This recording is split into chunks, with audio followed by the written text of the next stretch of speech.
Y en la información de arte y cultura, déjeme informarle que en nuestro cuerpo viven más microbios que estrellas en la Vía Láctea. Y justamente la exposición Un Mundo Dentro de Ti en la Sala de Exposiciones Temporales de Universum nos guía a través del cuerpo humano para explorar la relación entre los microbios y nuestra salud.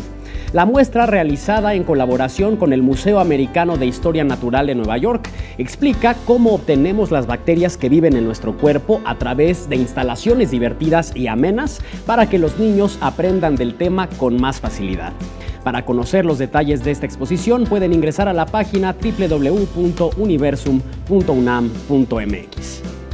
En el cine esta semana estrenó Atómica, que narra la historia de una inteligente y sanguinaria agente, quien bajo el mando del servicio secreto de la corona británica deberá usar su arsenal de habilidades para mantenerse con vida en esta arriesgada misión.